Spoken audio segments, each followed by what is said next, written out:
27 রমজান হওয়ার আগে আগে একবার হলেও আমলটা করবেন, 2 মিনিট সময় লাগবে। ভাইরা আমার, কপালটা খুলে যাবে, ভাগ্য খুলে যাবে। আপনার সন্তানের জন্য, আপনার বিদেশের জন্য, আপনার কাজকর্মের জন্য, ব্যবসা বাণিজ্যের জন্য, সকল কিছুর জন্য আপনার ভাগ্যও খুলে যাবে।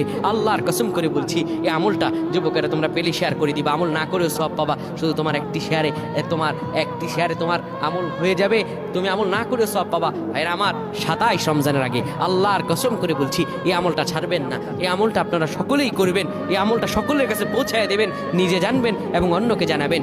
যত মানুষ বিপদগ্রস্ত আছেন, যত অভাবে আছেন, বিদেশে থেকে দেশে আসতে পারতেছেন না, বিদেশ যেতে পারতেছেন না, বিপদের উপর বিপদ লেগে আছে, 27 রমজান হওয়ার আগে আমলটা করেন। 2 মিনিট সময় লাগবে, আর বেশি না। যখন ঈশার নামাজ আপনি পড়বেন, ঈশার নামাজের পরে ওযু করে নেবেন, সুন্দরভাবে পবিত্র পরিচ্ছন্ন হয়ে বিছানাটা ঝাড়ু দিবেন। বিছানার ভিতরে এরপরে আপনি শোয়ার আগে সুন্দর করে আপনি ঘুমানোর আগে পড়বেন, ইয়া মালিকু